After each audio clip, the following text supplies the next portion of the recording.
आमतौर पे लोग कहते हैं कि भैया आज आपका वक्त है, कल हमारा भी होगा, तो ऐसा नहीं है।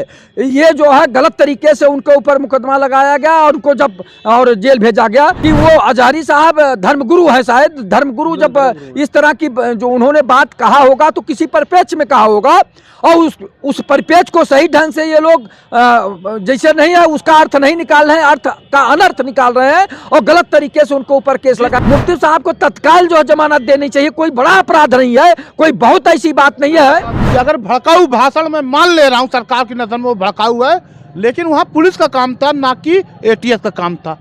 इसीलिए तो मैं कह रहा हूँ सब भाई भाई हैं मुसलमान को छोड़कर। मूर्ति लगी हुई है जो न्याय की मूर्ति लेके तराजू खड़ा है, उसके आंखों में पट्टी बंधी होती है। पट्टी में थोड़ा पट्टी तो इसलिए बंधी होती है ना कि अपना पराया ना देखा जाए। नहीं, पट्टी इसलिए बंधी होती है, पट्टी में थोड़ा छेद कर दिया गया सरकार के जरिए कि वो देख ले कि कौन सी जाति है कौन सा धर्म का है, उसी हिसाब से फैसला मुसलमान। नमस्कार दोस्तों, मुफ्ती सलमान अजहरी एक मुंबई में तकरीर के दौरान उनको गिरफ्तार कर लिया गया क्योंकि उनको ऊपर आरोप लगाया गया गुजरात ATS द्वारा कि वो भड़काऊ बयानबाजी कर रहे थे। जबकि उनका कहना ये है कि मैंने तो किसी का नाम भी नहीं लिया, मैंने सिर्फ इतना कहा था कि आज कुत्तों का वक्त है, कल को हमारा दौर आएगा। तो हमारे साथ दिलजीत यादव जी हैं। सर, क्या लगता है जिस तरह से मुफ्ती साहब को सिर्फ इसलिए इतना कहने पर उनको गिरफ्तार कर लिया गया कि आज कुत्तों का वक्त है, कल को हमारा दौर आएगा, तो क्या लगता है सिर्फ भारतीय जनता पार्टी 2024 का चुनाव धार्मिक ध्रुवीकरण के मुद्दे पर लड़ना चाहती है क्या? नहीं, अजहरी साहब कोई ऐसी बात नहीं कहे थे, लेकिन वास्तव में लगता है कि भारतीय जनता पार्टी हिंदू मुसलमान करके और मंदिर मस्जिद करके और ध्रुवीकरण करा के चुनाव लड़ना चाह रही है। कोई ऐसी बात नहीं थी कि इस तरह का केस और ATS पकड़े। चूँकि आदमी जो है कोई भी कहता है आज आपका दौर है, उनके कहने का मतलब है आज आपका दौर है, कल हमारा होगा। आमतौर पे लोग कहते हैं कि भैया आज आपका वक्त है, कल हमारा भी होगा, तो ऐसा नहीं है। ये जो है गलत तरीके से उनके ऊपर मुकदमा लगाया गया और उनको जब और जेल भेजा गया और वहीं टी राजा ऐसी भाषा का प्रयोग कर रहे हैं भाजपा के नेता। नरसिंहानंद सरस्वती हैंगे जो मतलब कहते हैं मुसलमान सुअरों की तरह बच्चे पैदा करते हैं, हिंदू खतरे में हैं, 10 बातें ऐसी करते हैं उल्टी सीधी।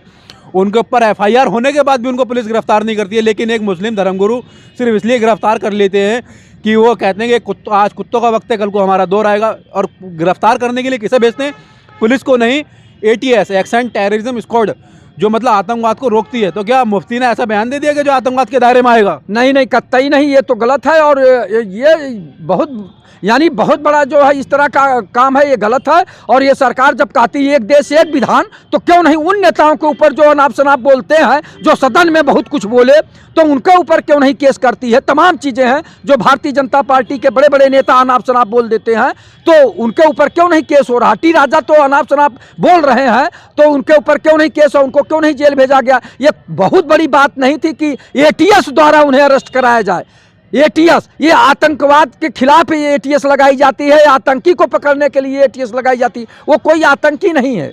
सबसे बड़ी बात है कि वो अजहरी साहब धर्मगुरु है, शायद धर्मगुरु जब इस तरह की जो उन्होंने बात कहा होगा तो किसी परिप्रेक्ष्य में कहा होगा और उस परिप्रेक्ष्य को सही ढंग से ये लोग जैसे नहीं है उसका अर्थ नहीं निकाल रहे हैं, अर्थ का अनर्थ निकाल रहे हैं और गलत तरीके से उनको ऊपर केस लगाया गया। मीडिया ने ट्रायल करना शुरू कर दिया और कह रही है मीडिया बार बार कि एक मुस्लिम धर्मगुरु जो है जहर उगल रहा था मंच के दौरान, उसको ATS ने गिरफ्तार कर लिया है।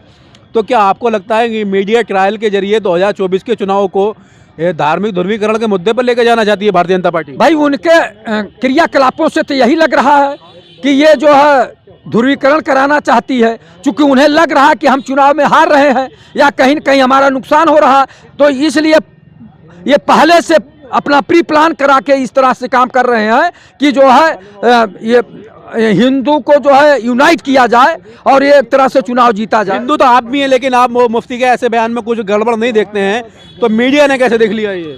भाई देखिए, मीडिया कुछ बिकी हुई है, सब मीडिया एक जैसी नहीं है। सोशल मीडिया तो कुछ सही दिखा रही है, लेकिन जो बड़े चैनल हैं वो सरकार के गिरफ्त में है, इसीलिए तो सब लोग कह रहे हैं लगता है कि लोकतंत्र की हत्या हो जाएगी। अभी सुप्रीम कोर्ट के जज का एक आया था कि स्टेटमेंट जो उन्होंने कहा था कि लगता है कि लोकतंत्र की गला घोंटा जा रहा है, तो इस तरह का जो काम हो रहा है ये गलत है। वो भी पंजाब के चुनाव में जो सुप्रीम कोर्ट के चीफ जस्टिस वाले मुद्दे को अगर देखा जाए, लोकतंत्र की हत्या का वाला उन्होंने जो कहा है, ऐसे ही गुजरात के अंदर जिस तरह ATS गिरफ्तार करती है, जज ये कह तो देंगे लेकिन वक्त लगेगा, क्योंकि जो व्यक्ति सिर्फ उसको जमानत सिर्फ 2 घंटे के अंदर मिल जानी चाहिए थी, लेकिन उसको ऐसे मुद्दे के अंदर भी जज बैठते नहीं, हेयरिंग नहीं होती है, 2-2 साल उनकी जमानतों को लग जाते हैं।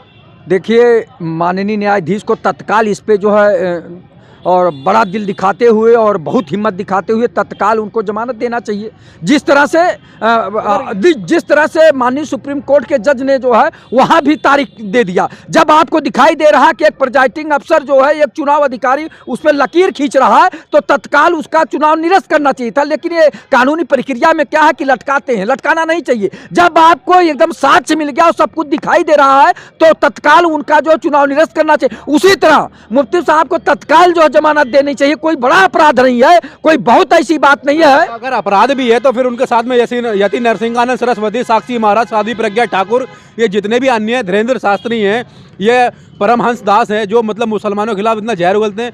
अगर आपकी मतलब नज़र एक ही है तो फिर आप सभी को गिरफ्तार करिए। देखिए, ये देश है, लोग कहते हैं ना हिंदू मुस्लिम सिख ईसाई आपस में है सब भाई भाई, ये सबका देश है। लेकिन जो आप कह रहे हैं एक देश एक कानून एक विधान, वो कहाँ है? इन लोगों के लिए क्यों नहीं तुरंत जो है कानून काम कर रहा है? जैसे आप बता रहे हैं कि जो लोग भड़काऊ भाषण दे रहे हैं, टी राजा वगैरह अनाप शनाप कर रहे हैं, सदन में कोई नेता अनाप शनाप बोले, यहाँ तक कि कटुआ शब्द का प्रयोग किए, भड़ुआ शब्द का प्रयोग किए सदन के अंदर, तो ऐसे लोगों के ऊपर क्यों नहीं तत्काल कार्रवाई की गई? क्यों नहीं उन्हें जेल भेजा गया? लेकिन नहीं भेजा गया। इसी तरह मुफ्ती साहब के ऊपर जो केस लगता है कि देश को उनको जो है जमानत देनी चाहिए। हिंदू राष्ट्र की तरफ देश बढ़ रहा है, इसका मतलब देश बढ़ रहा कि भाई ये देश पे राज कर रहे हैं और देश में इनका बहुमत हिंदू राष्ट्र की तरफ बढ़ रहा है, राम राज्य की तरफ नहीं। क्योंकि राम राज्य के दौरान सभी को इंसाफ मिलता था, क्योंकि हिंदू राष्ट्र के अंदर जैसे लग रहा है कि एक ही पक्ष पर कार्रवाई होगी। देखिए, हिंदू राष्ट्र की बात नहीं होनी चाहिए। राम राज्य की अगर परिकल्पना साकार करनी है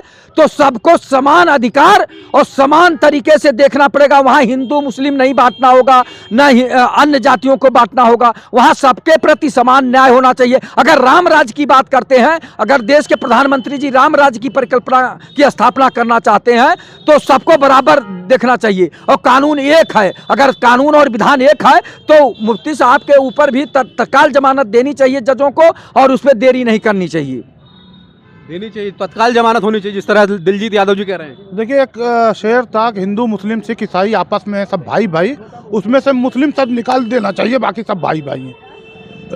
मतलब मुसलमान भाई नहीं, बाकी सब भाई हैं। मुसलमान भाई नहीं है, बाकी सब भाई हैं। इस देश का कानून ऐसा जैसा आप कह रहे हैं हिंदू मुस्लिम सिख ईसाई आपस में सब भाई भाई, तो जिस तरह आपने कहा मुसलमानों को निकाल देना चाहिए, तो ऐसे तो ईसाइयों के चर्चों पर भी हमले हो रहे हैं। नहीं, जिस तरह कानून अपना काम कर रहा है, एक आदमी का मैं मान ले रहा हूँ वो भड़काऊ बयान था, लेकिन भड़काऊ बयान में एटीएस का क्या काम है? सवाल तो इस देश के कानून व्यवस्था पर भी है। और गुजरात की एटीएस गुजरात से चलकर मुंबई पहुंचती है। वही तो सवाल है कि अगर भड़काऊ भाषण में मान ले रहा हूँ सरकार की नजर में वो भड़काऊ है, लेकिन वहाँ पुलिस का काम था, ना कि एटीएस का काम था। इसीलिए तो मैं कह रहा हूँ सब भाई भाई हैं मुसलमान को छोड़कर, सब भाई भाई हैं। सब भाई भाई हैं मुसलमानों को छोड़कर। हिंदू राष्ट्र बनना देश, हिंदू राष्ट्र बन गया है, बन गया है, बन गया है। घोषित हिंदू राष्ट्र, घोषित हिंदू राष्ट्र बन चुका है। संविधान खत्म, संविधान खत्म। अगर संविधान कानून होता तो टी राजा के लिए भी कानून सेम होता, पार्लियामेंट में भड़वा कटवा आतंकी कहने पे भी कानून समान होना चाहिए। अगर हिंदू राष्ट्र नहीं होता तो सबके लिए बराबर कानून होता। हिंदू राष्ट्र है, कानून से मुसलमानों के खिलाफ होगा, मुसलमानों के खिलाफ होगा, हिंदू कुछ भी बके उसके लिए कानून काम नहीं करेगा। इसीलिए मैं कहता हूँ हिंदू राष्ट्र बन चुका है। हिंदू कुछ भी बके ये नहीं, जो भाजपा की तरफ से बकेगा शायद उसके लिए। ज्यादातर भाई गैर भाजपाई भी बकते हैं, क्यों नहीं उनके ऊपर कार्रवाई होती? यति सरस्वती, क्या नाम है उनका, यति नरसिंहानंद सरस्वती, वो भी रोज बकते हैं। उनका तो कम से कम 1000 भड़काऊ बयान होगा, लेकिन अभी तक गिरफ्तार हिम्मत नहीं है कानून के अंदर कि उनको गिरफ्तार कर ले।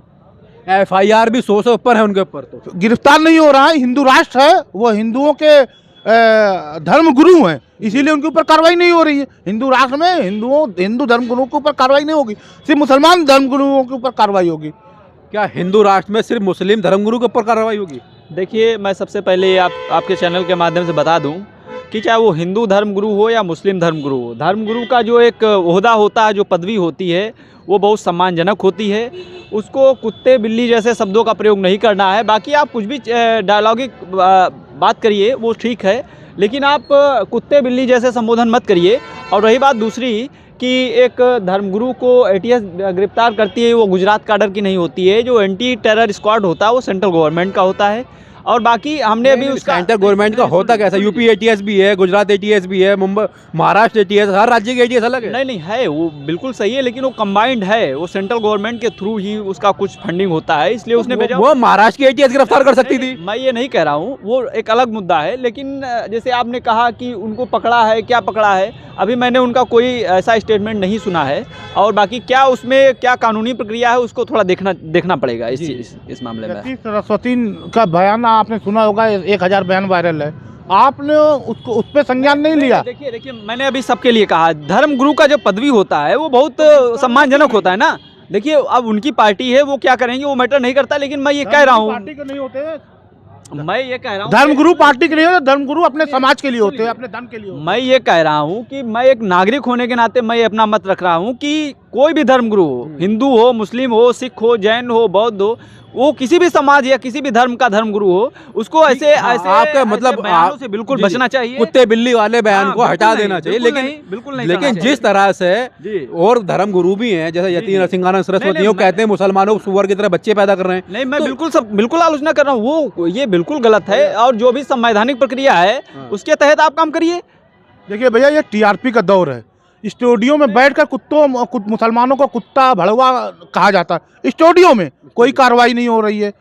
पार्लियामेंट में भड़वा, आतंकी, ना जाने क्या क्या कहा जाता है, उस पर भी कार्रवाई नहीं हो रही है। एक मौलाना साहब कुत्ता कह दिए, वो किसी समाज, किसी जाति, किसी धर्म को नहीं कहते। एक शेर पढ़े थे, कुत्तों का वक्त है, हमारा भी वक्त आएगा, इसी टाइप में कुछ कहा था, उनके ऊपर कार्रवाई हो जाती है।